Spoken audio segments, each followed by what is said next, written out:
This is a Red FM Vancouver podcast. Make sure you hit subscribe for more great content. For further info, log on to redfm.ca. ਭੈਣ ਭਰਾ ਜੇੜ ਪਿਆਰ ਨਹੀਂ ਜੇ ਵਿੱਚ ਖਾਰ ਨਾ ਹੋਵੇ, ਜੂਏ ਜੇੜ ਵਪਾਰ ਨਹੀਂ ਜੇ ਵਿੱਚ ਹਾਰ ਨਾ ਹੋਵੇ। ਹੁਣ ਭੈਣਾਂ ਭਰਾਵਾਂ ਦੇ ਪਿਆਰ ਦੇ ਵਿੱਚ ਖਾਰ ਕਿਉਂ ਪੈ ਜਾਂਦੀ ਹੈ? ਸਭ ਤੋਂ ਨਜ਼ਦੀਕੀ ਰਿਸ਼ਤਾ ਇੱਕ ਖੂਨ ਆ, ਇੱਕ ਮਾਂ ਦਾ ਸੀਰ ਚੁੰਘਿਆ ਹੁੰਦਾ। ਇਸ ਦੇ ਬਾਵਜੂਦ ਤੁਸੀਂ ਦੇਖੋਗੇ ਕਿ ਕਈ ਵਾਰੀ ਉਹਨਾਂ ਭਰਾਵਾਂ ਦੇ ਵਿੱਚ, ਭੈਣਾਂ ਦੇ ਵਿੱਚ, ਭੈਣ ਭਰਾਵਾਂ ਦੇ ਵਿੱਚ ਐਸੀ ਇੱਕ ਰਾਈਵਲਰੀ ਸ਼ੁਰੂ ਹੁੰਦੀ ਆ ਇੱਕ ਦੂਸਰੇ ਦੇ ਖਿਲਾਫ ਕਿ ਉਹ ਬੋਲਣਾ ਚੱਲਣਾ ਬੰਦ ਕਰ ਦਿੰਦੇ ਨੇ। ਪਰ ਮੇਰਾ ਤਾਂ ਕੋਈ ਇਸ ਵਿੱਚ ਜ਼ਾਤੀ ਤਜਰਬਾ ਨਹੀਂ, ਕਿਉਂਕਿ ਮੇਰੇ ਕੋਈ ਸਿਬਲਿੰਗ ਹੈ ਨਹੀਂ, ਪਰ ਜਿਨ੍ਹਾਂ ਦੇ ਸਿਬਲਿੰਗਸ ਹੈਗੇ ਆ ਉਹ ਲੋਕ ਦੱਸਦੇ ਵੀ ਆ ਅਤੇ ਮੈਂ ਵੇਖਦਾ ਵੀ ਹਾਂ ਕਿ ਉਹਨਾਂ ਦੇ ਵਿੱਚ ਕਈ ਲੋਕ ਇੱਕ ਦੂਜੇ ਦੇ ਕੋਲ ਦੀ ਲੰਘ ਜਾਂਦੇ ਆ। ਮੈਂ ਬੜਾ ਹੈਰਾਨ ਹੁੰਦਾ ਹੁੰਦਾ। ਮੈਂ ਇੱਕ ਦੋ ਦੋਸਤਾਂ ਨੂੰ ਕਿਹਾ ਵੀ ਹੈ, ਮੈਂ ਕਿਹਾ ਯਾਰ ਤੇਰਾ ਸਕਾ ਭਰਾ? ਕਹਿੰਦਾ ਹਾਂ ਮੇਰਾ ਸਕਾ। ਮੈਂ ਕਿਹਾ ਇੱਕੋ ਹੀ ਮਾਂ ਇੱਕੋ ਹੀ ਪਿਓ ਆ? ਕਹਿੰਦਾ ਯੈਸ। ਮੈਂ ਤੁਸੀਂ ਬੋਲਦੇ ਕਾਹਤੇ ਨਹੀਂ? ਉਹ ਕਹਿੰਦਾ ਨਹੀਂ, ਇਹ ਬੰਦਾ ਕਿਸੇ ਕੰਮ ਦਾ ਨਹੀਂ। ਗਾਲਾਂ ਕੱਢਣ ਲੱਗ ਪੈਂਦੇ। ਔਰ ਕਈਆਂ ਦਾ ਬਹੁਤ ਪਿਆਰ ਵੀ ਹੈ ਆਪਸ ਵਿੱਚ ਹੀ। ਮੇਰਾ ਖਿਆਲ ਹੈ ਸ਼ਾਇਦ ਮੈਜੋਰਿਟੀ ਭੈਣ ਭਰਾਵਾਂ ਦਾ, ਭਰਾਵਾਂ ਦਾ, ਭੈਣਾਂ ਦਾ ਪਿਆਰ ਹੋਵੇ। ਲੇਕਿਨ ਹੁਣ ਕਾਫੀ ਹੱਦ ਤੱਕ ਜਿਹੜਾ ਇਹ ਪਿਆਰ ਹੈ ਇਹਨੂੰ ਖੋਰਾ ਲੱਗਿਆ ਹੋਇਆ, ਖਾਰ ਹੈ ਇਸ ਦੇ ਵਿੱਚ।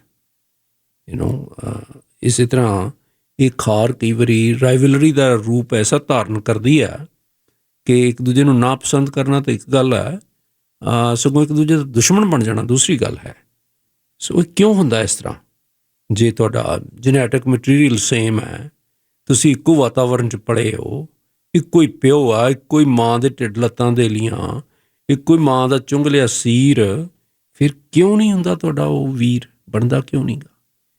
ਸੋ ਇਸ ਗੱਲਬਾਤ ਕਰਨ ਲਈ ਅੱਜ ਮੇਰੇ ਨਾਲ ਸਾਡੇ ਜਿਹੜੇ ਮਨੋਵਿਗਿਆਨਕ ਕਾਉਂਸਲਰ ਨੇ ਪਲਵਿੰਦਰ ਕੌਰ ਗਿੱਲ ਜੀ, ਉਹ ਗੱਲਬਾਤ ਕਰਨਗੇ, ਦੱਸਣਗੇ ਕਿ ਇਹ ਜੈਲਸੀ ਜਾਂ ਇਹ ਖੁੰਦਕਬਾਜ਼ੀ ਕਿਉਂ ਹੋ ਜਾਂਦੀ ਆ ਸਕੇ ਭੈਣਾਂ ਭਰਾਵਾਂ ਦੇ ਵਿੱਚ, ਸਕਿਆਂ ਭਰਾਵਾਂ ਦੇ ਵਿੱਚ, ਸਕੀਆਂ ਭੈਣਾਂ ਦੇ ਵਿੱਚ। ਚਲੋ ਬਾਕੀ ਗੱਲਾਂ ਅਸੀਂ ਕਹਿੰਦੇ ਹਾਂ ਕਿ ਜੀ ਮਤਰੇ ਆ ਅਤੇ ਇਹ ਆ ਜੀ ਵੋ ਹੈ, ਲੇਕਿਨ ਰਾਈਵਲਰੀ ਰੀਅਲ ਭੈਣ ਭਰਾਵਾਂ 'ਚ ਕਾਹਤੇ ਹੁੰਦੀ ਆ, ਉਸ ਦੇ ਕੀ ਕਾਰਨ ਨੇ, ਔਰ ਇਹ ਰਾਈਵਲਰੀ ਕੀ ਰੂਪ ਧਾਰਨ ਕਰਦੀ ਹੈ? ਪਲਵਿੰਦਰ ਕੌਰ ਗਿੱਲ ਜੀ ਆਇਆਂ ਨੂੰ, ਤੁਹਾਡਾ ਬਹੁਤ ਬਹੁਤ ਸਵਾਗਤ ਹੈ, welcome. Thank you mister tend.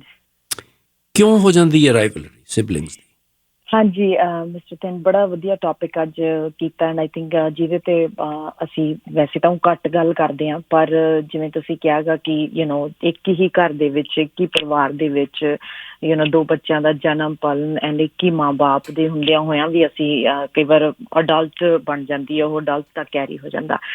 ਸੋ ਜੇ ਅਸੀਂ ਬਚਪਨ ਦੇ ਵਿੱਚ ਦੇਖੀਏ ਨਾ ਮਿਸਟਰ ਟੈਂਡ, ਜੇ ਫੋਰ ਐਗਜ਼ਾਮਪਲ ਇੱਕ ਬੱਚਾ ਇੱਕ ਮਾਂ ਬਾਪ ਪਾਲ ਰਹੇ ਆ ਐਂਡ ਉਸ ਘਰ ਦੇ ਵਿੱਚ ਦੂਸਰੇ ਬੱਚੇ ਦਾ ਜਨਮ ਆ, ਇੱਕ ਬੱਚੇ ਦੀ ਮਨੋਵਿਗਿਆਨਿਕ ਤੋਂ ਇਹ ਚੀਜ਼ ਇਵੇਂ ਵੇਖਣ ਨੂੰ ਮਿਲਦੀ ਆ ਕਿ ਹੁਣ ਜਿਹੜੇ ਰਿਸੋਰਸਿਸ ਆ, ਜਿਹੜਾ ਵੱਡਾ ਬੱਚਾ ਸੀ ਉਹ ਸੋਚਦਾ ਵਾ ਕਿ ਥੋੜੇ ਹੋ ਗਏ ਮੇਰੇ ਕੋਲ।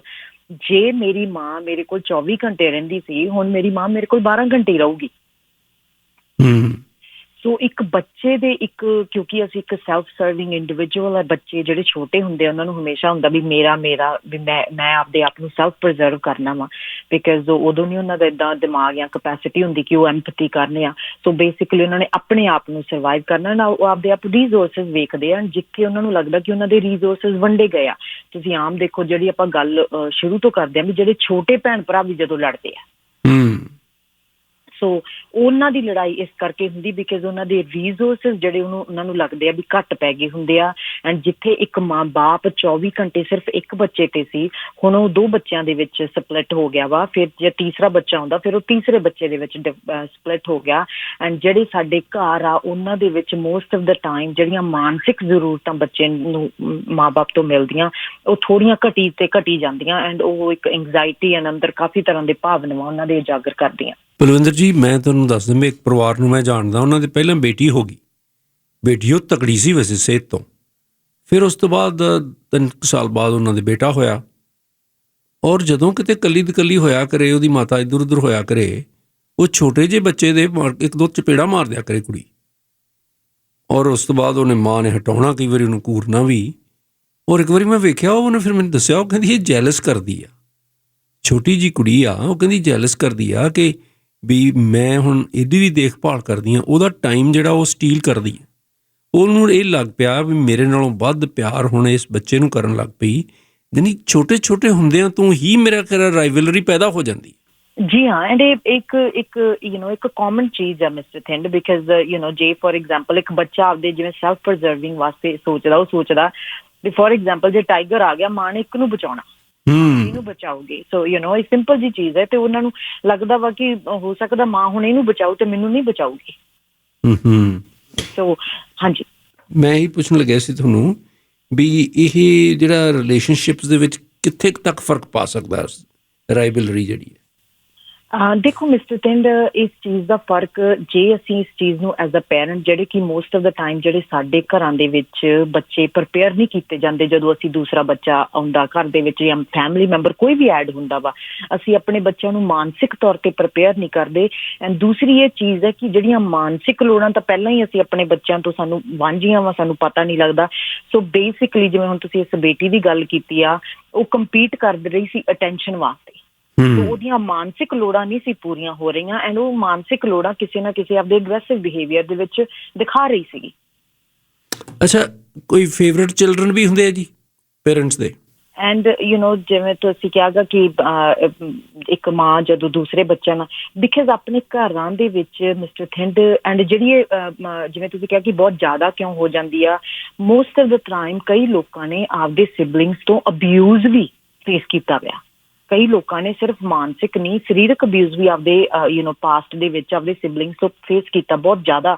ਐਂਡ ਇਸ ਕਰਕੇ ਹੁੰਦਾ ਕਿ ਉਹ ਜਿਹੜੇ ਜ਼ਖਮ ਹੁੰਦੇ, ਮਾਨਸਿਕ ਜ਼ਖਮ, ਉਹਨਾਂ ਨੂੰ ਆਪਦੇ ਭੈਣ ਭਰਾਵਾਂ ਤੋਂ ਮਿਲੇ ਹੁੰਦੇ ਆ, ਓਵਰ ਦਾ ਟਾਈਮ ਉਹ ਇੰਨੇ ਜ਼ਿਆਦਾ ਗੂੜੇ ਹੋ ਜਾਂਦੇ, ਉਹਨਾਂ ਦਾ ਇਲਾਜ ਨਹੀਂ ਉਹ ਕਰਦੇਗੇ। ਸੋ ਬੇਸਿਕਲੀ ਜਿਵੇਂ ਹੁਣ ਤੁਸੀਂ ਕਿਹਾ ਸੀਗਾ ਕਿ ਇੱਕ ਭਰਾ ਨੂੰ ਨਹੀਂ ਬੁਲਾਉਂਦਾ, ਉਹ ਨਫ਼ਰਤ ਇੰਨੀ ਵੱਧ ਜਾਂਦੀ ਆ। ਛੋਟੇ ਹੁੰਦੇ ਕਈ ਦੇਖਿਆ ਮੈਂ ਵੱਡੇ ਭਰਾ ਜਿਹੜੇ ਉਹ ਛੋਟੇ ਭਰਾ ਨੂੰ ਕੁੱਟਦੇ ਆ, ਉਹਨੂੰ ਆਪਣਾ ਨੌਕਰ ਬਣਾ ਕੇ ਰੱਖਦੇ। ਕਈ ਵਾਰੀ ਉਹ ਲੈ ਕੇ ਆਓ, ਇੱਧਰ ਚੱਲ, ਉੱਧਰ ਜਾ, ਔਰ ਉਹਨੂੰ ਰਿਸਪੈਕਟ ਨਾਲ ਟਰੀਟ ਨਹੀਂ ਕਰਦੇ ਵੱਡੇ ਹੋਏ ਤੱਕ ਵੀ, ਕਿਉਂਕਿ ਉਹ ਕਹਿੰਦੇ ਛੋਟਾ ਮੇਰੇ ਤੋਂ ਇਹ। ਪਰ ਮੇਰਾ ਖਿਆਲ ਜਿਹੜਾ ਛੋਟਾ ਅੰਦਰ ਕਿਤੇ ਨਾ ਕਿਤੇ ਤਾਂ ਖੁੰਦਕ ਰੱਖਦਾ ਹੋਏਗਾ।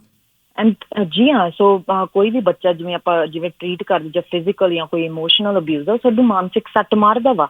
ਐਂਡ ਉਸ ਮਾਨਸਿਕ ਦੇ ਸੱਟ ਤਾਂ ਸਾਨੂੰ ਵੱਜਦੀ, ਫਿਰ ਸਾਨੂੰ ਸੰਭਾਲਣ ਵਾਲਾ ਵੀ ਕੋਈ ਨਹੀਂ ਹੁੰਦਾ ਗਾ ਵੀ ਸਾਨੂੰ ਉੱਥੇ ਸਾਨੂੰ ਕੋਈ ਪਿਆਰ ਕਰੇ, ਉਸ ਸੱਟ ਨੂੰ ਠੀਕ ਕਰੇ, ਕਿਉਂਕਿ ਮਾਨਸਿਕ ਸੱਟਾਂ ਦਿਖਦੀਆਂ ਨਹੀਂ ਗੀਆਂ। ਸੋ ਐਜ਼ ਅ ਪੇਰੈਂਟ ਜਿਹੜੇ ਅਸੀਂ ਇਹਦੇ ਵਿੱਚ ਇਹਨੂੰ ਵਧਾਉਣੇ ਕਿਵੇਂ ਆ, ਪਰਿਵਾਰ ਕਿਵੇਂ ਵਧਾਉਂਦਾ ਵਾ, ਇੱਕ ਤਾਂ ਮਿਸਟਰ ਥਿੰਡ ਜਦੋਂ ਆਪਾਂ ਕੰਪੇਅਰ ਕਰਦੇ ਹਾਂ, ਐਂਡ ਇਹ ਮੋਸਟ ਆਫ ਦਾ ਟਾਈਮ ਸਾਡੇ ਘਰਾਂ ਦੇ ਵਿੱਚ ਹੁੰਦੇ ਆ। ਲਾਈਕ ਮੈਂ ਆਪਦੀ ਪਰਸਨਲ ਐਗਜ਼ਾਮਪਲ ਤੁਹਾਨੂੰ ਦੱਸਾਂ, ਮੇਰੀ ਸਿਸਟਰ ਬਹੁਤ ਵਧੀਆ ਕੰਮ, ਜ਼ਿਆਦਾ ਵਧੀਆ ਕਰਦੀ ਸੀ, ਉਹ ਕੁੱਕ ਵੀ ਵਧੀਆ ਸੀ, ਤੇ ਮੈਨੂੰ ਸਾਰੀ ਉਮਰ ਇਸ ਚੀਜ਼ ਨਾਲ ਲਾਈਕ ਮੈਨੂੰ ਲੱਗਦਾ ਮੈਂ ਅੱਜ ਬਣਾ ਵੀ ਸਕਦੀ ਕੁਛ ਖਾਣਾ, ਤਾਂ ਵੀ ਮੈਨੂੰ ਏਦਾਂ ਮਹਿਸੂਸ ਹੁੰਦਾ ਮੈਂ ਚੰਗੀ ਕੁੱਕ ਨਹੀਂ ਹੈਗੀ, ਬਿਕਾਜ਼ ਕੰਪੇਅਰ ਬਹੁਤ ਕੀਤਾ ਜਾਂਦਾ ਸਾਨੂੰ ਭੈਣ ਭਰਾ ਦੇ ਲੈਵਲ ਤੇ। ਜਦੋਂ ਸਾਨੂੰ ਕੰਪੇਅਰ ਕੀਤਾ ਜਾਂਦਾ, ਸਾਡੇ ਅੰਦਰ ਇੱਕ ਨਫ਼ਰਤ ਜ਼ਿਆਦਾ ਵੱਧਦੀ ਆ। ਅੱਛਾ, ਜਿਹੜੇ ਫੇਵਰੇਟ ਚਾਈਲਡ ਹੋਣਾ, ਇਹ ਕੋਈ ਬੁਰੀ ਗੱਲ ਆ ਵੀ ਇਹਦਾ ਫੇਵਰੇਟ ਚਾਈਲਡ ਆ ਇਹ ਪੇਰੈਂਟਸ ਦਾ ਇੱਕ? ਦੇਖੋ ਮਿਸਟਰ ਥਿੰਡ, ਤੁਸੀਂ ਫੋਰ ਐਗਜ਼ਾਮਪਲ ਕਿਸੇ ਇੱਕ ਬੱਚੇ ਦੀ ਤਾਰੀਫ ਕਰਨੀ, ਕਿਸੇ ਬੱਚੇ ਦੀ ਸਟਰੈਂਥ ਨੂੰ ਅਕਨੌਲੇਜ ਕਰਨਾ ਕੋਈ ਬੁਰੀ ਚੀਜ਼ ਨਹੀਂ ਹੈਗੀ। ਕਿ ਜੇ ਤੁਹਾਡਾ ਬੱਚਾ ਕਿਸੇ ਦੀ, ਫੋਰ ਐਗਜ਼ਾਮਪਲ ਇੱਕ ਬੱਚਾ ਤੁਹਾਡਾ ਜ਼ਿਆਦਾ ਪੜ੍ਹਦਾ ਵਾ, ਐਂਡ ਉਹਨੂੰ ਅਕਨੌਲੇਜ ਕਰਨਾ ਕੋਈ ਬੁਰੀ ਗੱਲ ਨਹੀਂ ਵੀ ਤੂੰ ਮਿਹਨਤ ਬਹੁਤ ਕਰਦਾ। ਪਰ ਇਹ ਕਹਿਣਾ ਆਪਦੇ ਜਿਹੜੇ ਛੋਟੇ ਬੇਟੇ ਨੂੰ ਕਹਿਣਾ ਵੀ ਉਹ ਦੇਖੋ ਕਿੰਨਾ ਪੜ੍ਹਦਾ, ਤੂੰ ਤਾਂ ਜਮਾਂ ਹੀ ਬੇਕਾਰ ਆ, ਇਹ ਕੰਪੈਰੀਜ਼ਨ ਇੱਥੇ ਜਿਹੜੀ ਤੁਸੀਂ ਫੇਵਰ ਕਰਦੇ ਨਾ, ਉਹ ਗਲਤ ਆ। ਬਿਕਾਜ਼ ਉਹ ਕਿਤੇ ਨਾ ਕਿਤੇ ਮਾਨਸਿਕ ਸੱਟਾਂ ਮਾਰ ਰਹੀ ਆ ਉਹ ਛੋਟੇ ਬੱਚੇ ਤੇ। ਜਾਂ ਬਾਰ-ਬਾਰ ਇੱਕ ਬੱਚੇ ਨੂੰ ਇਹ ਕਹੀ ਜਾਣਾ ਕਿ ਆਹ ਤਾਂ ਮੇਰਾ ਹੀਰਾ ਪੁੱਤ ਆ, ਜਾਓ ਸ਼ੇਰਾ ਹੋਏ ਫਲਾਨ, ਉਹਦੇ ਆਲੇ ਕੋਲੇ ਜਾਣਾ, ਦੂਜੇ ਨੂੰ ਜਦੀ ਘੂਰ ਦੇਣਾ। ਔਰ ਉਹ ਵੀ ਮੇਰਾ ਖਿਆਲ ਹੈ ਐਜ਼ ਏ ਪੇਰੈਂਟ ਜਿਹੜਾ ਉਹ ਬਿਹੇਵੀਅਰ ਆ, ਉਹ ਬੱਚਿਆਂ ਦੇ ਵਿੱਚ ਰਾਈਵਲਰੀ ਪੈਦਾ ਕਰ ਦਿੰਦਾ। ਜੀ ਹਾਂ, ਬਿਕਾਜ਼ ਤੁਸੀਂ ਆਮ ਦੇਖੋ ਕਿ ਤੁਸੀਂ ਆਮ ਆਪਾਂ ਅਡਲਟ ਵੀ ਹਾਂ, ਤੇ ਸਾਡਾ ਮਾਂ ਬਾਪ ਅੱਜ ਵੀ, ਸਾਡੇ ਮਾਂ ਬਾਪ ਇੱਕ ਬੱਚੇ ਨੂੰ ਜ਼ਿਆਦਾ ਫੇਵਰ ਕਰ ਜਾਂਦੇ ਆ, ਇੱਕ ਬੱਚੇ ਨੂੰ ਜ਼ਿਆਦਾ ਤਾਰੀਫ ਕਰ ਜਾਂਦੇ ਸਾਰਿਆਂ ਦੇ ਵਿੱਚ ਬੈਠੇ, ਐਂਡ ਸਾਨੂੰ ਗੁੱਸਾ ਚੜ੍ਹਨ ਲੱਗ ਜਾਂਦਾ ਵਾ। ਸਾਨੂੰ ਆਉਂਦਾ ਵਾ ਵੀ ਮੇਰੀ ਨਹੀਂ ਤਾਰੀਫ ਹੋ ਰਹੀ, ਤੇ ਸਿਰਫ ਹਮੇਸ਼ਾ ਇਹਦੀ ਹੀ ਤਾਰੀਫ ਹੋ ਰਹੀ ਆ। And most of the time ਜਿਵੇਂ ਜਿਹੜੇ ਘਰ ਦੇ ਵਿੱਚ ਇੱਕ ਮੁੰਡਾ ਤੇ ਇੱਕ ਕੁੜੀ ਆ, ਉਹਦੀ ਬੜੀ ਵੱਖਰੀ ਟਰੀਟਮੈਂਟ ਰਹੀ ਆਪਣੇ। ਆਈ ਡੋਂਟ ਨੋ ਤੁਹਾਡਾ ਕਿਵੇਂ ਐਜ਼ ਏ ਡਾਟਰ ਕਿਵੇਂ ਰਿਹਾ, ਪਰ ਮੈਂ ਤੁਹਾਨੂੰ ਦੱਸਦਾ ਵੀ ਜੇ ਹੁਣ ਤੁਹਾਡੇ 2 ਪੁੱਤਰ ਆ, ਇੱਕ ਬੇਟੀ ਆ, ਉਹ ਪੁੱਤਰਾਂ ਦੇ ਮਨ 'ਚ ਹਮੇਸ਼ਾ ਇਹੀ ਰਹਿੰਦਾ ਇਹ ਡੈਡ ਆ ਦੀ ਧੀ ਨੂੰ ਜ਼ਿਆਦਾ ਪਿਆਰ ਕਰਦਾ, ਉਹਦੀ ਜ਼ਿਆਦਾ ਗੱਲ ਕਰਦਾ। ਔਰ ਇਸ ਤਰ੍ਹਾਂ ਦੀ ਵੀ ਸਿਚੁਏਸ਼ਨ ਪੈਦਾ ਹੋ ਜਾਂਦੀ। ਜੀ ਹਾਂ, ਬਿਕਾਜ਼ ਜਿਹੜਾ ਟਾਈਮ ਆ ਮਿਸਟਰ ਥਿੰਦ, ਜਿਵੇਂ ਬੱਚਿਆਂ ਦੇ ਸਾਡੀ ਫੈਮਿਲੀ ਦੇ ਵਿੱਚ ਐਡ ਹੋਣ ਨਾਲ ਅਸੀਂ ਮਾਨਸਿਕ ਤੌਰ ਤੇ ਆਪਣੇ ਬੱਚਿਆਂ ਨੂੰ ਪ੍ਰਪੇਅਰ ਨਹੀਂ ਕਰਦੇ, ਮਾਨਸਿਕ ਤੌਰ ਤੇ ਅਸੀਂ ਉਹਨਾਂ ਨੂੰ ਬਣਦਾ ਟਾਈਮ ਨਹੀਂ ਦਿੰਦੇ। ਮਾਨਸਿਕ ਜਿਹੜੀਆਂ ਲੋੜਾਂ ਵਾ ਅਸੀਂ ਭੁੱਲ ਜਾਂਦੇ ਕਿ ਸਾਡੇ ਵੱਡੇ ਬੱਚੇ ਦੀਆਂ ਵੀ ਮਾਨਸਿਕ ਉਨੀਆਂ ਹੀ ਲੋੜਾਂ ਜਿੰਨੀਆਂ ਸਾਡੀਆਂ ਛੋਟੇ ਬੱਚੇ ਦੀਆਂ। ਐਂਡ ਬਾਕੀ ਮਿਸਟਰ ਥਿੰਦ, ਇੱਕ ਰਿਸਰਚ ਇਹ ਸੁਜੈਸਟ ਕਰਦਾ ਜਿਹੜੀ ਭੈਣ ਭਰਾਵਾਂ ਦੇ ਵਿੱਚ ਬਹੁਤ ਸਾਰਾ ਲੜਾਈ ਹੁੰਦੀ ਆ, ਮੋਸਟ ਆਫ ਦਾ ਟਾਈਮ ਉਹ ਰਿਫਲੈਕਟ ਕਰਦੀ ਆ ਘਰ ਦੇ ਮਾਪਿਆਂ ਦੇ ਵਿੱਚ ਦੀ ਲੜਾਈ। ਅੱਛਾ ਜੀ। ਸੋ ਜਿਹੜੇ ਘਰ ਦੇ ਵਿੱਚ ਮਾਪਿਆਂ ਦੇ ਵਿੱਚ ਲੜਾਈ ਜ਼ਿਆਦਾ ਹੋਊਗੀ, ਜਿਸ ਘਰ ਦੇ ਵਿੱਚ ਇੱਕ ਫੈਮਿਲੀ ਮੈਂਬਰ ਵੱਡਿਆਂ ਦੇ ਵਿੱਚ ਲੜਾਈ ਹੋਊਗੀ, ਉਸ ਘਰ ਦੇ ਵਿੱਚ ਬੱਚਿਆਂ ਦੇ ਵਿੱਚ ਲੜਾਈ ਦਾ ਜ਼ਿਆਦਾ ਹੋਣਾ ਸੁਭਾਵਿਕ ਗੱਲ ਆ। ਅੱਛਾ ਜੀ। ਤੇ ਜਿਹੜੇ ਬੱਚੇ ਆਪਸ ਵਿੱਚ ਜਦੋਂ ਲੜਦੇ ਆ, ਪਹਿਲਾਂ ਤਾਂ ਕਹਿੰਦੇ ਵੀ ਛੋਟੇ ਬੱਚੇ ਆ, ਚਲੋ ਲੜਦੇ ਆ, ਫਿਰ ਇੱਕੋ ਜਿਹੇ ਹੋ ਜਾਣਗੇ, ਇਹ ਬੈਸਟ ਫਰੈਂਡ ਨੇ ਆਪਸ ਵਿੱਚ ਹੀ, ਭੈਣ ਭਰਾ ਹੁੰਦੇ ਵੀ ਆ ਬੈਸਟ ਫਰੈਂਡਸ, ਪਰ ਕਈਆਂ ਦੇ ਵਿੱਚ ਫਿਰ ਉਹ ਜਿਹੜੀ ਦਰਾੜ ਆ ਉਹ ਮਿਟਦੀ ਨਹੀਂ। ਉਹਦੇ ਕੀ ਕਾਰਨ?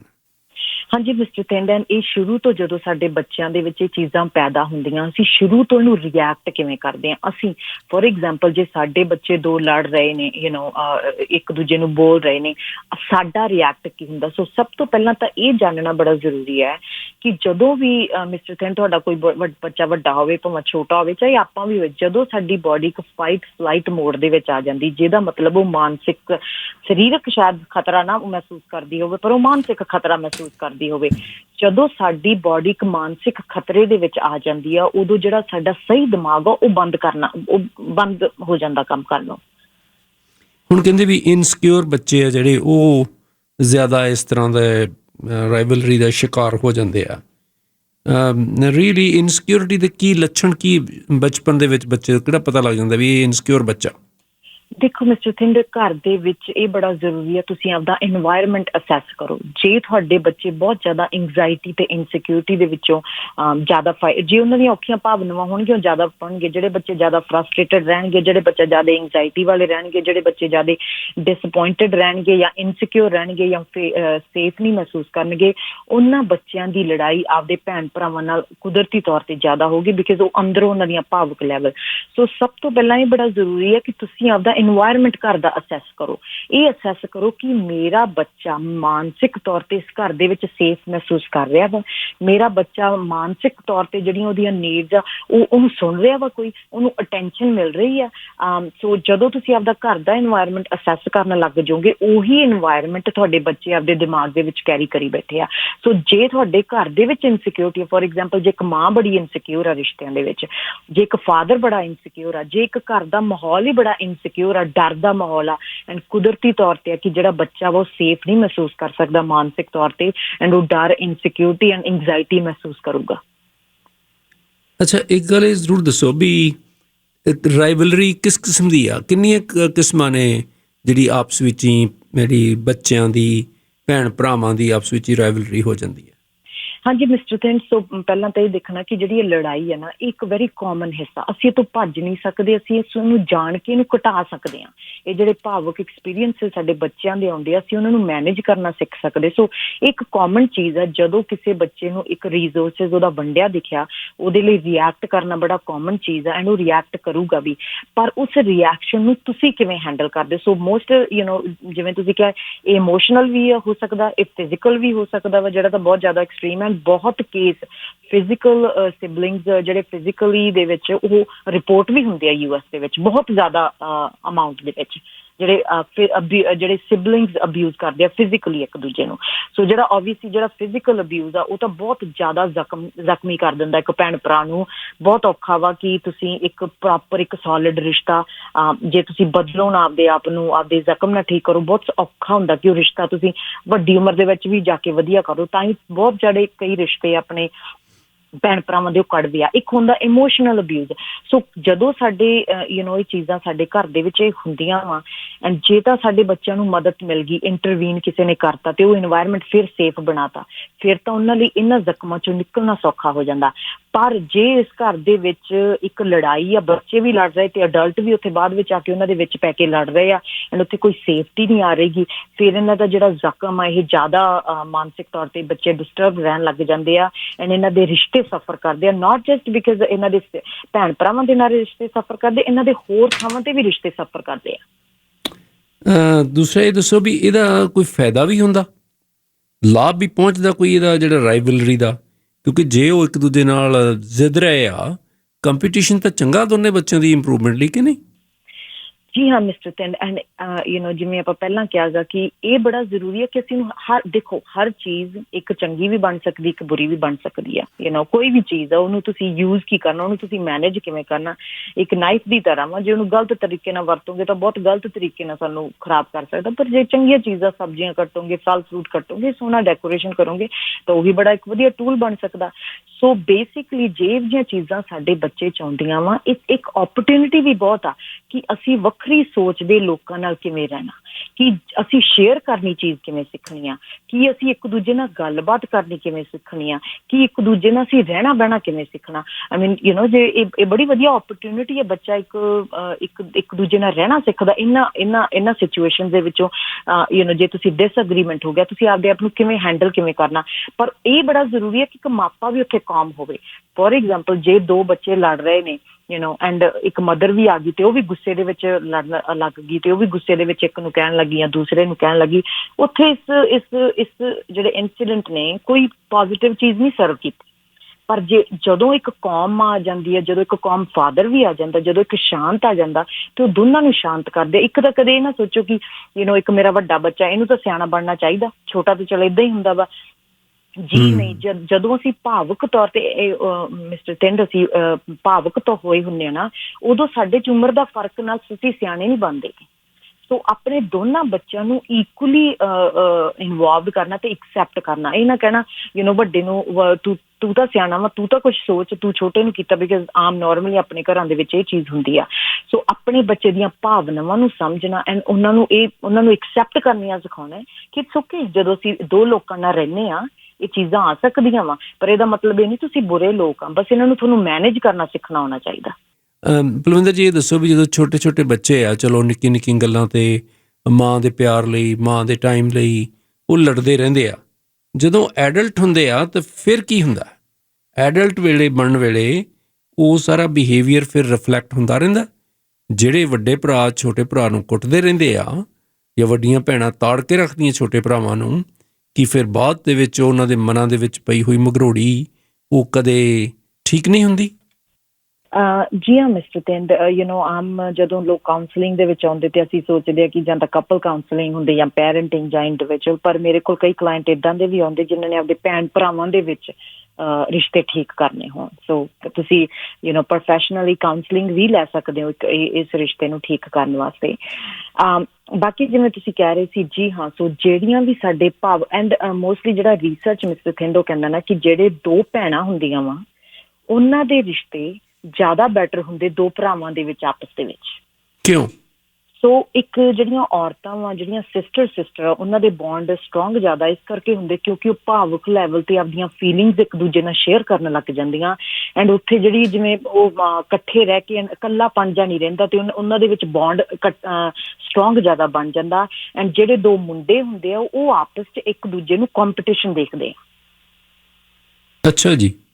ਸੋ ਜਿਹੜੇ ਆਦਮੀਆਂ ਦੇ ਦੋ ਭਰਾਵਾਂ ਦੇ ਰਿਸ਼ਤੇ ਉਹ ਮੱਚ ਵੀਕਰ ਵੀ ਹੁੰਦੇ ਆ, ਕਮਜ਼ੋਰ ਹੁੰਦੇ ਆ। ਦੋ ਕੁੜੀਆਂ ਦੇ ਨਾਲੋਂ, ਦੋ ਸਿਸਟਰਸ ਦੇ ਨਾਲੋਂ ਉਹ ਜ਼ਿਆਦਾ ਮਨ ਦੇ ਤੌਰ ਤੇ ਜੁੜੀਆਂ ਹੁੰਦੀਆਂ, ਬਿਕਾਜ਼ ਭਾਵੁਕ ਤੌਰ ਤੇ ਜਿਹੜੀਆਂ ਔਰਤਾਂ ਉਹ ਜ਼ਿਆਦਾ ਆਦਮੀਆਂ ਨਾਲੋਂ ਇਵੋਲਵਡ ਆ, ਭਾਵੁਕ ਤੌਰ ਤੇ ਉਹ ਜ਼ਿਆਦਾ ਸਮਝਦੀਆਂ ਇੱਕ ਦੂਜੇ ਨੂੰ। ਐਂਡ ਬਿਕਾਜ਼ ਆਦਮੀ ਭਾਵਨਾਵਾਂ ਦੀ ਗੱਲ ਨਹੀਂ ਕਰਦੇ, ਸੋ ਜਿਹੜੇ ਰਿਸ਼ਤੇ ਇੰਨੇ ਗੂੜੇ ਨਹੀਂ ਬਣ ਸਕਦੇ ਭਰਾਵਾਂ ਦੇ। ਐਂਡ ਉਹ ਇੱਕ ਦੂਜੇ ਨੂੰ ਇੱਕ ਕੰਪੀਟੀਸ਼ਨ ਹੀ ਦੇਖਦੇ ਆ। ਰੀਅਲੀ? ਹਾਂਜੀ, ਰਿਸਰਚ ਹੈ। ਹੋ ਸਕਦਾ ਕਈ ਭਰਾ ਵੀ ਪਿਆਰ ਕਰਦੇ ਹੋਣ, ਪਰ ਮੋਸਟ ਜਿਹੜੇ ਕੇਸਿਸ ਆ ਉਹਨਾਂ ਨੇ ਇਹ ਚੀਜ਼ ਦਾ ਅਸੈਸ ਕੀਤਾ ਹੋਇਆ। ਤੁਸੀਂ ਰੀਅਲੀ ਇਹ ਸਮਝਦੇ ਹੋ ਕਿ ਪੁਰਸ਼ ਜਿਹੜੇ ਆ ਉਹ ਇਸਤਰੀਆਂ ਨਾਲੋਂ ਜਜ਼ਬਾਤੀ ਤੌਰ ਤੇ ਖੁੰਡੇ ਆ, ਉਹਨੇ ਸ਼ਾਰਪ ਨਹੀਂ ਗੇ? ਤੁਸੀਂ ਬਾਇਸ ਤਾਂ ਨਹੀਂ ਰੱਖ ਰਹੇ ਕਿਤੇ? ਨਹੀਂ, ਬਾਇਸ ਨਹੀਂ ਮਿਸਟਰ ਤਿੰਡ। ਐਂਡ ਇੱਕ ਰਿਸਰਚ ਵੀ ਹੈ, ਜਿਹੜੀਆਂ ਔਰਤਾਂ ਵਾ ਉਹ ਭਾਵੁਕ ਤੌਰ ਤੇ ਆਦਮੀਆਂ ਨਾਲੋਂ ਜ਼ਿਆਦਾ ਖੁੱਲ੍ਹ ਕੇ ਗੱਲ ਕਰ ਸਕਦੀਆਂ ਭਾਵਨਾਵਾਂ ਦੀ। ਅਸੀਂ ਇਮੋਸ਼ਨਲ ਇੰਟੈਲੀਜੈਂਸ, ਇਮੋਸ਼ਨਲ ਲਿਟਰੇਸੀ ਦੀ ਜੇ ਗੱਲ ਕਰੀਏ, ਜਿਹੜੀਆਂ ਔਰਤਾਂ ਵਾ ਉਹ ਜ਼ਿਆਦਾ ਸ਼ੇਅਰ ਕਰ ਸਕਦੀਆਂ ਵੀ ਭਾਵਨਾਵਾਂ। ਆਦਮੀ ਇੱਕ ਦੂਜੇ ਨਾਲ ਆਪਦੀਆਂ ਭਾਵਨਾਵਾਂ ਨਹੀਂ ਸ਼ੇਅਰ ਕਰ ਰਹੇ। ਸੋ ਇਸ ਕਰਕੇ ਜਿਹੜਾ ਆਦਮੀ ਆ ਉਹ ਜਿਹੜਾ ਰਿਸ਼ਤਾ ਵਾ ਉਹ ਸਟਰੋਂਗ ਭਰਾ ਦਾ ਘੱਟ ਇਸ ਕਰਕੇ ਹੁੰਦਾ ਕਿਉਂਕਿ ਇਮੋਸ਼ਨਲ ਇੰਟੀਮੇਸੀ ਨਹੀਂ ਹੁੰਦੀ ਉੱਥੇ। ਜੀ ਆ, ਜਿਹੜੇ ਮਰਦ ਨੇ, ਪੁਰਸ਼ ਨੇ, ਉਹ ਇਮੋਸ਼ਨਲੀ ਉਹਨੇ ਵਿਕਸਿਤ ਨਹੀਂ ਗੇ ਜਿੰਨੀਆਂ ਔਰਤਾਂ ਇਮੋਸ਼ਨਲੀ ਵਿਕਸਿਤ ਨੇ। ਅਤੇ ਫਿਰ ਇਸ ਦਾ ਕੀ ਅਸਰ ਪੈਂਦਾ ਜਿਹੜੀਆਂ ਲੜਕੀਆਂ ਨੇ, ਭੈਣਾਂ ਨੇ, ਭਰਾਵਾਂ ਦੇ ਨਾਲ, ਖਾਸ ਤੌਰ ਦੇ ਉੱਤੇ ਭੈਣਾਂ ਦਾ ਤੁਸੀਂ ਦੱਸਤਾ, ਭੈਣਾਂ ਅਤੇ ਭਰਾਵਾਂ ਦੇ ਵਿਚਕਾਰ ਫਿਰ ਜਿਹੜਾ ਰਿਲੇਸ਼ਨਸ਼ਿਪ ਆ ਉਹ ਬੈਟਰ ਕਰਨ ਦੇ ਵਿੱਚ ਕੀ ਭੈਣ ਜ਼ਿਆਦਾ ਰੋਲ ਨਿਭਾਉਂਦੀ ਹੈ? ਦੇਖੋ ਮਿਸਟਰ ਥਿੰਦ, ਇਮੋਸ਼ਨਸ ਦਾ ਭਾਵੁਕ ਲੈਵਲ ਦਾ ਕਿ ਇੱਕ ਜਿਹੜੀਆਂ ਦੋ ਔਰਤਾਂ ਹੁੰਦੀਆਂ ਉਹ ਦੁੱਖ ਸੁੱਖ ਜਿਵੇਂ ਕਰਦੀਆਂ ਵਾ, ਤੁਸੀਂ ਦੁੱਖ ਸੁੱਖ ਇੱਕ ਦੂਜੇ ਨੂੰ ਦੱਸਦੀਆਂ ਹਨ। ਆਦਮੀ ਦਾ ਜਿਵੇਂ ਅਸੀਂ ਪਹਿਲਾਂ ਵੀ ਇੱਕ ਐਪੀਸੋਡ ਕੀਤਾ ਸੀ ਕਿ ਮਾਨਸਿਕ ਤੌਰ 'ਤੇ, ਭਾਵੁਕ ਤੌਰ 'ਤੇ ਆਪਦੇ ਆਪ ਭਾਵਨਾਵਾਂ ਦਬਾ ਕੇ ਰੱਖਦੇ, ਆਪਦੇ ਅੰਦਰ ਰੱਖਦੇ ਆ। ਪਰ ਜਿਵੇਂ ਤੁਸੀਂ ਕਿਹਾ ਭੈਣ ਭਰਾ ਦਾ ਰਿਸ਼ਤਾ ਬਹੁਤ ਵਧੀਆ ਹੋ ਸਕਦਾ ਵਾ, ਬੜੀ ਵਧੀਆ। ਜਿਵੇਂ ਇੱਕ ਭੈਣ ਆ ਉਹ ਜੇ ਆਪਦੇ ਭਰਾ ਨਾਲ ਦੁੱਖ ਸੁੱਖ ਕਰਦੀ ਆ, ਆਪਦੇ ਭਾਵੁਕ ਲੈਵਲ 'ਤੇ ਦੁੱਖ ਸੁੱਖ ਕਰਦੀ ਆ। ਐਂਡ ਜਿਹੜੇ ਕਈ ਭਰਾ ਵਾ ਉਹ ਵੀ ਉਵੇਂ ਉਵੇਂ ਉਹਦੇ ਨਾਲ ਦੁੱਖ ਸੁੱਖ ਕਰਨ ਲੱਗ ਜਾਂਦੇ ਹਨ। ਕਈ ਭਰਾ ਹਜੇ ਨਹੀਂ ਉਹ ਭਾਵੁਕ ਤੌਰ 'ਤੇ ਇੰਨੇ ਰੈਡੀ ਹੁੰਦੇ ਕਿ ਉਹ ਆਪਦੀਆਂ ਭਾਵਨਾਵਾਂ ਉਹ ਜ਼ਾਹਿਰ ਕਰ ਦੇਣ ਜਾਂ ਜਾਗਰ ਕਰ ਦੇਣ। ਪਰ ਆਈ ਥਿੰਕ ਜਿਵੇਂ ਔਰਤ ਜਿਹੜੇ ਵੀ ਰਿਸ਼ਤੇ 'ਚ ਹੁੰਦੀ ਉਹਦੇ ਲਈ ਭਾਵਨਾਵਾਂ ਬਾਹਰ ਦੱਸਣੀਆਂ ਸੌਖੀਆਂ ਹੁੰਦੀਆਂ ਇੱਕ ਆਦਮੀ ਦੇ ਨਾਲੋਂ। ਅੱਛਾ, ਜਿਹੜਾ ਮੈਂ ਇਹਨਾਂ ਦੀ ਬੱਚਿਆਂ ਦੀ ਰਾਈਵਲਰੀ ਦੇ ਵਿੱਚ ਜਾਂ ਭੈਣਾਂ ਭਰਾਵਾਂ ਦੀ ਆਪਸ ਵਿੱਚ ਹੀ ਜੈਲਸ ਹੋਣ ਜਾਂ ਰਾਈਵਲ ਬਣਨ ਦੇ ਵਿੱਚ ਇਹ ਵੀ ਕੋਈ ਰੋਲ ਅਦਾ ਕਰਦਾ ਕਿ ਕਿਹਦਾ ਜਨਮ ਕਦੋਂ ਹੋਇਆ? ਬਰਥ ਆਰਡਰ ਆ ਜਿਹੜਾ, ਉਹ ਵੱਡਾ, ਉਹ ਛੋਟਾ, ਉਹ ਵਿਚਕਾਰਲਾ, ਇਹ ਵੀ ਕੋਈ ਗੱਲ ਮੈਟਰ ਕਰਦੀ ਹੈ? ਦੇਖੋ mister Thind, most of the time ਉਹ ਕਹਿੰਦੇ ਕਿ ਜਦੋਂ ਵੀ ਜਿਹੜਾ ਬੱਚਾ ਇੱਕ ਘਰ ਦੇ ਵਿੱਚ ਜਿਹੜੇ ਇਨਵਾਇਰਮੈਂਟ ਦੇ ਵਿੱਚ ਐਂਟਰ ਹੁੰਦਾ ਵਾ ਉਹ ਮੋਸਟ ਆਫ ਦਾ ਟਾਈਮ ਵੱਖਰਾ ਹੁੰਦਾ ਹਰ ਬੱਚੇ ਵਾਸਤੇ। ਸੋ ਫੋਰ ਐਗਜ਼ਾਮਪਲ ਜੇ ਇੱਕ ਸਭ ਤੋਂ ਵੱਡਾ ਬੱਚਾ ਪੈਦਾ ਹੋਇਆ ਵਾ ਐਂਡ ਉਹ ਤੋਂ 5 ਸਾਲ ਛੋਟਾ ਦੂਸਰਾ ਬੱਚਾ ਹੋਇਆ, ਬਰਥ ਆਰਡਰ ਮੈਟਰ ਕਰਦਾ ਕਿਉਂਕਿ ਤੁਹਾਡੇ ਘਰ ਦੀ ਸਿਚੁਏਸ਼ਨ ਕੀ ਆ। ਸੋ ਜੇ ਤੁਹਾਡਾ 5 ਸਾਲ ਪਹਿਲਾਂ ਜਿਹੜਾ ਘਰ ਆ ਉਹ ਜ਼ਿਆਦਾ ਖੁਸ਼ ਸੀ, ਜ਼ਿਆਦਾ ਉਸ ਘਰ ਦੇ ਵਿੱਚ ਲਿਆਕਤ ਸੀ, ਜ਼ਿਆਦਾ ਇੱਕ ਦੂਜੇ ਭਾਵੁਕ ਤੌਰ 'ਤੇ ਲੋਕ ਜੁੜੇ ਹੋਏ ਸੀ, ਜ਼ਿਆਦਾ ਸੇਫ ਸੀ, ਲੜਾਈਆਂ ਘੱਟ ਸੀਗੀਆਂ।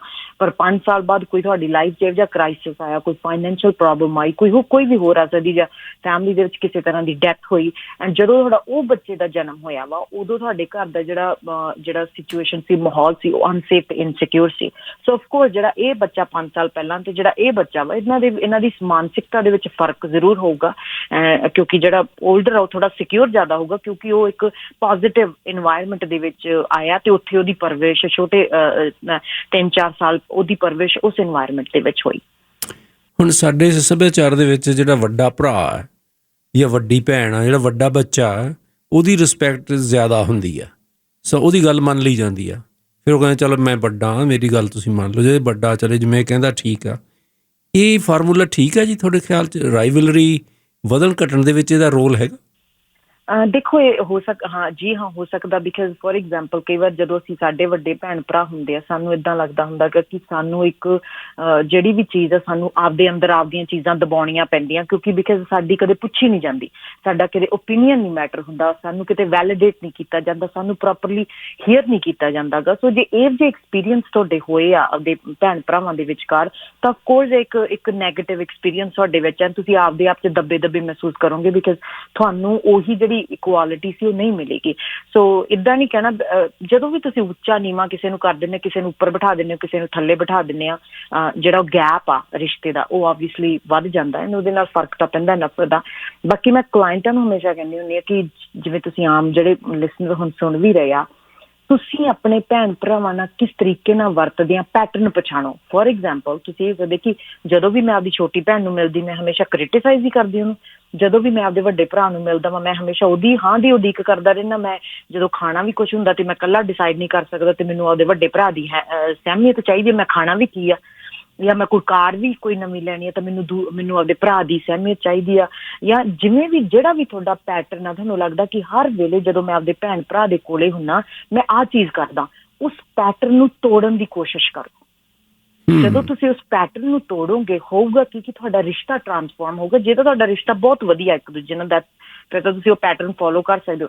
ਪਰ ਜੇ ਤੁਹਾਡਾ ਰਿਸ਼ਤਾ ਇੱਕ ਨੈਗੇਟਿਵ ਆ, ਫੋਰ ਐਗਜ਼ਾਮਪਲ ਜੇ ਤੁਹਾਡੇ ਭਰਾ ਨੇ ਇੱਕ ਵੱਡੀ ਕਾਰ ਲੈ ਆਂਦੀ ਤੇ ਤੁਸੀਂ ਨਹੀਂ ਲਈ ਤੇ ਤੁਸੀਂ ਕੀ ਮਹਿਸੂਸ ਕਰਦੇ ਹੋ? ਉਹੀ ਤੁਹਾਡਾ ਪੈਟਰਨ ਰਿਹਾ ਵਾ ਕਿ ਜਦੋਂ ਵੀ ਤੁਹਾਡੇ ਭਰਾ ਨੂੰ ਜਾਂ ਭੈਣ ਭਰਾ ਨੂੰ ਕੋਈ ਚੀਜ਼ ਮਿਲਦੀ ਹੈ ਤੁਹਾਨੂੰ ਨਹੀਂ ਮਿਲਦੀ ਤੇ ਤੁਹਾਨੂੰ ਗੁੱਸਾ ਚੜ੍ਹਦਾ ਵਾ। ਸੋ ਤੁਹਾਡਾ ਪੈਟਰਨ ਕੀ ਆ? ਐਂਡ ਜੇ ਤੁਸੀਂ ਇਹ ਪੈਟਰਨ ਪਛਾਣੋਗੇ, ਪੈਟਰਨ ਸ਼ੁਰੂ ਤੋਂ ਤੁਹਾਡੇ ਏਦਾਂ ਦੇ ਰਹੇ ਆ। ਅਖੀਰ ਦੇ ਵਿੱਚ ਇਹ ਦੱਸੋ ਬਲਵਿੰਦਰ ਜੀ ਕਿ ਜਿਨ੍ਹਾਂ ਭੈਣਾਂ ਭਰਾਵਾਂ ਦੇ ਜਾਂ ਭੈਣਾਂ 'ਚ ਜਾਂ ਭੈਣ ਭਰਾਵਾਂ ਦੇ ਵਿੱਚ ਇਹ ਰਾਈਵਲਰੀ, ਇਹ ਜੈਲਸੀ ਆ ਗਈ ਆ ਅਤੇ ਹੁਣ ਉਹ ਬੋਲਦੇ ਚੱਲਦੇ ਵੀ ਨਹੀਂ ਆਪਸ ਵਿੱਚ ਹੀ, ਉਹਨਾਂ ਨੂੰ ਕੀ ਸੁਝਾਅ ਤੁਹਾਡਾ? ਹਾਂਜੀ, ਸੋ ਪਹਿਲਾਂ ਤਾਂ ਮੈਂ ਇੱਕ ਇੱਕ ਪੇਰੈਂਟਸ ਦੇ ਲੈਵਲ 'ਤੇ ਬੱਚਿਆਂ ਨੂੰ ਇਹ ਕਹਿਣਾ ਚਾਹੂੰਗੀ ਕਿ ਮਾਂ ਬਾਪ ਨੂੰ ਕਹਿਣਾ ਚਾਹੂੰਗੀ ਕਿ ਜਦੋਂ ਤੁਹਾਡੀ ਜ਼ਿੰਦਗੀ ਦੇ ਵਿੱਚ ਦੂਸਰੇ ਬੱਚੇ ਆਉਂਦੇ ਆ, ਇਹ ਯਾਦ ਰੱਖੋ ਕਿ ਮੇਰੇ ਬੱਚੇ ਦੀਆਂ ਮਾਨਸਿਕ ਜ਼ਰੂਰਤਾਂ ਪੂਰੀਆਂ ਹੋਣੀਆਂ ਚਾਹੀਦੀਆਂ। ਐਂਡ ਉਹ ਕਿਵੇਂ ਹੋਣਗੀਆਂ? ਤੁਸੀਂ ਟਾਈਮ ਕਰੋ ਐਲੋਕੇਟ ਕਿ ਮੈਂ ਆਪਣੇ ਬੱਚੇ ਨਾਲ 1 ਘੰਟਾ ਮੈਂ ਸਿਰਫ ਇਸ ਬੱਚੇ ਨਾਲ ਸਪੈਂਡ ਕਰਨਾ, 1 ਘੰਟਾ ਅੱਜ ਮੈਂ 1 ਘੰਟਾ ਇਸ ਬੱਚੇ ਨਾਲ। ਸੋ ਰੋਜ਼ ਨਾਤੇ ਉਹਨਾਂ ਨੂੰ ਅੱਧਾ ਘੰਟਾ ਜਾਂ ਘੰਟਾ ਉਹਨਾਂ ਤੋਂ ਤੁਹਾਡਾ ਅਤੇ ਉਹਨਾਂ ਦਾ ਟਾਈਮ ਹੋਵੇ, ਕਿਉਂਕਿ ਇਹਦੇ ਵਿੱਚ ਜਿਹੜੇ ਬੱਚੇ ਆ ਉਹ ਇਹ ਮਹਿਸੂਸ ਕਰਨਗੇ ਕਿ ਮੈਂ ਤਾਂ ਹਜੇ ਵੀ ਇੰਪੋਰਟੈਂਟ ਹੈ ਇਹਨਾਂ ਵਾਸਤੇ, ਮੈਂ ਤਾਂ ਹਜੇ ਵੀ, ਮੈਨੂੰ ਤਾਂ ਹੀਅਰ ਕਰ ਸਕਦੇ, ਮੈਨੂੰ ਹਜੇ ਵੀ ਅਟੈਂਸ਼ਨ ਦਿੰਦੇ ਆ। ਦੂਸਰਾ ਬੱਚਾ ਆ ਗਿਆ, ਮੈਨੂੰ ਤਾਂ ਵੀ ਇੰਪੋਰਟੈਂਟ ਦਿੰਦੇ। ਸੋ ਦਿਨ ਦੇ ਵਿੱਚ ਇਹੋ ਜਿਹਾ ਵਕਤ ਕੱਢੋ ਕਿ ਤੁਸੀਂ ਇਕੱਲਾ ਵਕਤ, ਜੇ ਤੁਹਾਡੇ 3 ਬੱਚੇ ਆ ਤੇ 1 ਘੰਟਾ ਅੱਡ ਉਹਨਾਂ ਨਾਲ ਸਪੈਂਡ ਕਰੋ, ਤਾਂ ਜੋ ਉਹਨਾਂ ਨੂੰ ਆਪਦੀ ਇੰਪੋਰਟੈਂਸ ਤੇ ਆਪਦੇ ਜਿਹੜੇ ਰਿਸੋਰਸਿਸ ਤੇ ਉਹ ਰਿਲਾਈ ਕਰ ਸਕਣ ਕਿ ਮੈਂ ਹਜੇ ਵੀ, ਇਹ ਮੇਰੀ ਮਾਂ ਵਾ ਤੇ ਮੈਂ ਹਜੇ ਵੀ ਇਹਦੇ ਤੇ ਰਿਲਾਈ ਕਰ ਸਕਦਾ ਵਾਂ। ਦੂਸਰਾ, ਤੁਹਾਡੇ ਘਰ ਦੇ ਵਿੱਚ ਕੌਨਫਲਿਕਟ ਰੈਜ਼ੋਲੂਸ਼ਨ ਕੀ ਆ? ਤੁਸੀਂ ਘਰ ਦੇ ਵਿੱਚ ਕੌਨਫਲਿਕਟ ਕਿਵੇਂ ਰਿਜ਼ੋਲਵ ਕਰਦੇ ਆ? ਕਿਉਂਕਿ ਤੁਹਾਡੇ ਬੱਚੇ ਉਹ ਚੀਜ਼ ਦੇਖਦੇ ਆ। So as a husband, wife, as a 4 ਪਰਿਵਾਰ ਦੇ ਮੈਂਬਰ, ਜਦੋਂ ਤੁਹਾਡੇ ਘਰ ਦੇ ਵਿੱਚ ਕੌਨਫਲਿਕਟ ਆ ਜਾਂਦਾ, ਤੁਸੀਂ ਹੱਥੋਂ ਪਾਈ ਹੁੰਦੇ ਹੋ, ਤੁਸੀਂ ਮਾਨਸਿਕ ਤੌਰ 'ਤੇ ਇੱਕ ਦੂਸਰੇ ਨੂੰ ਅਬਿਊਜ਼ ਕਰਦੇ ਹੋ, ਤੁਸੀਂ ਸਾਈਕੋਲੋਜੀਕਲ ਇੱਕ ਦੂਸਰੇ ਨੂੰ ਅਬਿਊਜ਼ ਕਰਦੇ ਹੋ। ਇਹ ਵਾਚ ਕਰੋ ਆਪਦੇ ਘਰ ਦੇ ਇਨਵਾਇਰਮੈਂਟ ਦੇ ਵਿੱਚ ਕਿ ਜਦੋਂ ਮੇਰੇ ਘਰ ਦੇ ਵਿੱਚ ਕੋਈ ਪ੍ਰੋਬਲਮ ਆਉਂਦੀ ਆ, ਅਸੀਂ ਕਿਵੇਂ ਉਹਨੂੰ ਹੱਲ ਕਰਦੇ ਹਾਂ? ਕਿ ਅਸੀਂ ਵੀ ਇੱਕ ਦੂਜੇ ਨੂੰ ਉੱਚੀ ਬੋਲ ਕੇ ਜਾਂ ਇੱਧਰ ਹੱਥਾਂ ਪਾਈ ਜਾਂ ਹੋ ਕੇ ਹੱਲ ਕਰਦੇ ਹਾਂ? ਕਿਉਂਕਿ ਉਹ ਇਨਵਾਇਰਮੈਂਟ ਬਣ ਰਿਹਾ ਤੁਹਾਡੇ ਬੱਚੇ ਵਾਸਤੇ, ਉਹ ਇੱਕ ਮੋਡਲਿੰਗ ਬਣ ਰਹੀ ਹੈ ਤੁਹਾਡੇ ਬੱਚੇ ਵਾਸਤੇ। ਦੇਖਿਆ, ਜਿਹੜੀ ਸਿਬਲਿੰਗ ਫਾਈਟ ਆ ਉਹ ਹੈ ਕਿ ਇੱਕ ਕੌਨਫਲਿਕਟ ਆ ਗਿਆ ਵਾ, ਤੁਹਾਡੇ ਬੱਚਿਆਂ ਨੂੰ ਇਹ ਨਹੀਂ ਪਤਾ ਵੀ ਉਹਨਾਂ ਨੂੰ ਹੱਲ ਕਿਵੇਂ ਕਰਨਾ। ਐਂਡ ਉਸੇ ਤਰੀਕੇ ਨਾਲ ਹੱਲ ਕਰਨ ਦੀ ਕੋਸ਼ਿਸ਼ ਕਰਨਗੇ ਜਿਸ ਤਰੀਕੇ ਨਾਲ ਉਹਨਾਂ ਨੇ ਆਪਦੇ ਘਰ ਦੇ ਵਿੱਚ ਅਡਲਟਸ ਨੂੰ ਦੇਖਿਆ ਹੋਇਆ ਹੱਲ ਕਰਦੇ ਹੋਏ। ਸੋ ਆਪਦੀ ਕੌਨਫਲਿਕਟ ਰੈਜ਼ੋਲੂਸ਼ਨ ਤੇ ਵਰਕ ਕਰੋ ਕਿ ਮੈਂ ਆਪਦੇ ਘਰ ਦੇ ਵਿੱਚ ਕੌਨਫਲਿਕਟ ਰੈਜ਼ੋਲੂਸ਼ਨ ਕਿਵੇਂ ਕਰਦਾ। ਤੀਸਰਾ, ਜਿਵੇਂ ਤੁਸੀਂ ਅਡਲਟ ਦਾ ਕਿਹਾ ਵਾ, ਜਿਵੇਂ ਮੈਂ ਹਾਈਲੀ ਰੈਕਮੈਂਡ ਕਰੂੰਗੀ ਕਿ ਜੇ ਤੁਹਾਡਾ ਰਿਸ਼ਤਾ, ਬਿਕਾਜ਼ ਜਿਹੜੇ ਉਹ ਰਿਸ਼ਤੇ ਨੈਗੇਟਿਵ ਬਣ ਜਾਂਦੇ ਆ ਨਾ, ਇੱਦਾਂ ਨਹੀਂ ਹੈਗਾ ਕਿ ਤੁਸੀਂ ਪਾਸੇ ਹੋ ਕੇ ਮਾਨਸਿਕ ਤੌਰ ਤੇ ਬਹੁਤ ਖੁਸ਼ ਮਹਿਸੂਸ ਕਰ ਸਕਦੇ ਹੋ। ਸੋ ਉਹਨਾਂ ਰਿਸ਼ਤਿਆਂ ਤੇ ਥੋੜਾ ਉਹਨਾਂ ਨੂੰ ਜਿਹੜੇ ਟੁੱਟੇ ਹੋਏ ਆ, ਮਾਨਸਿਕ ਤੌਰ ਤੇ ਵੀ ਟੁੱਟੇ ਹੋਏ, ਸ਼ਾਇਦ ਤੁਸੀਂ ਸਰੀਰਕ ਤੌਰ ਤੇ ਇੱਕ ਦੂਜੇ ਨੂੰ ਹੈਲੋ ਕਹਿੰਦੇ ਵੀ ਹੋਵੋ, ਪਰ ਮਨ ਦੇ ਤੌਰ ਤੇ ਇੱਕ ਦੂਜੇ ਨਾਲ ਬੈਠ ਕੇ ਗੱਲ ਕਰਨੀ। ਐਂਡ ਸੇਫ, ਜਦੋਂ ਵੀ ਇੱਕ ਦੂਜੇ ਨਾਲ ਗੱਲ ਕਰ ਲਓ ਆਪਦੇ ਭੈਣ ਭਰਾ ਨਾਲ ਨਾ, ਮੈਂ ਤੁਹਾਡੇ ਨਾਲ ਇੱਕ ਗੱਲ ਕਰਨਾ ਚਾਹੁੰਦੀ ਹਾਂ, ਮੈਂ ਚਾਹਣਾ ਵਾ, ਪਲੀਜ਼ ਮੈਨੂੰ ਦੱਸੋ ਟਾਈਮ ਕਦੋਂ, ਬਿਕਾਜ਼ ਮੈਂ ਦਿਲ ਦੀ ਖੋਲ ਕੇ ਗੱਲ ਕਰਦੀ, ਜਿਹੜੀਆਂ ਗੱਲਾਂ ਤੁਹਾਨੂੰ ਕਰਨੀਆਂ ਔਖੀਆਂ ਉਹ ਕਰਨੀਆਂ ਆਪਦੇ ਭੈਣ ਭਰਾਵਾਂ ਨਾਲ। ਮਹਿਸੂਸ ਕਰਾਉਣਾ ਕਿ ਜਦੋਂ ਛੋਟੇ ਹੁੰਦੇ ਸੀਗੇ, ਜਦੋਂ ਵੀ ਕੰਮ ਕੋਈ ਹੁੰਦਾ ਸੀ, ਤੁਸੀਂ ਮੈਨੂੰ ਹਮੇਸ਼ਾ ਕਹਿੰਦੇ ਹੁੰਦੇ ਸੀ, ਉਹ ਕੰਮ ਕਰ, ਉਹ ਤੂੰ ਕਰ, ਉਹ ਕਰ, ਉਹ ਕਰ, ਤੇ ਮੈਨੂੰ ਇਹ ਮਹਿਸੂਸ ਹੁੰਦਾ ਸੀਗਾ ਕਿ ਜਿਵੇਂ ਮੈਂ ਨੌਕਰ ਆ, ਜਿਵੇਂ ਭੈਣ ਭਰਾ ਮੈਂ ਘੱਟ ਆ ਤੇ ਨੌਕਰ ਘੱਟ ਆ। ਸੋ ਆਪਦੀਆਂ ਜਿਹੜੀਆਂ ਐਕਸਪੀਰੀਅੰਸ ਤੁਸੀਂ ਕੀਤੇ ਵੇ, ਖੁੱਲੇ ਦਿਲ ਨਾਲ ਉਹਨਾਂ ਦੇ ਸ਼ੇਅਰ ਕਰਨੇ ਤੇ ਉਹਨਾਂ ਦੇ ਵੀ ਸੁਣਨੇ, ਕਿਉਂਕਿ ਉਹਨਾਂ ਦੀ ਵੀ ਸਟੋਰੀ ਆ। ਸੋ ਆਪਦੇ ਹੀ ਪੈਟਰਨ ਦੇਖਣੇ ਵੀ ਮੈਂ ਕਿਵੇਂ ਇਹਨਾਂ ਨਾਲ, ਹਮੇਸ਼ਾ ਹੀ ਮੈਂ ਕਿਵੇਂ ਵਰਤਿਆ ਇਹਨਾਂ ਨਾਲ। ਸ਼ੁਕਰੀਆ ਜੀ, ਬਹੁਤ ਬਹੁਤ ਮਿਹਰਬਾਨੀ। ਅਤੇ ਤੁਹਾਡਾ ਫੇਸਬੁੱਕ 'ਤੇ ਕਾਂਟੈਕਟ ਕੀਤਾ ਜਾ ਸਕਦਾ ਤੁਹਾਡੇ ਨਾਲ? ਜੀ ਹਾਂ, ਥੈਂਕ ਯੂ ਮਿਸਟਰ ਤਿੰਡ। ਹਾਂਜੀ, ਤੁਸੀਂ ਸਾਡੇ ਫੇਸਬੁੱਕ ਪੇਜ ਤੇ ਪਲਵਿੰਦਰ ਗਿੱਲ ਪੇਜ ਤੇ ਮੈਸੇਜ ਛੱਡ ਸਕਦੇ ਹੋ ਤੇ ਅਸੀਂ ਵੀਡੀਓਜ਼ ਵੀ ਪਾਈ ਦੀਆਂ, ਉਹ ਵੀ ਦੇਖ ਸਕਦੇ ਹੋ। Thank you so much mister Tind. Thank you ji. Thank you for listening to another Red FM podcast. Don't forget to hit subscribe and check out our Red FM Canada YouTube channel. For further info, log on to our Red FM social media platforms or visit redfm.ca.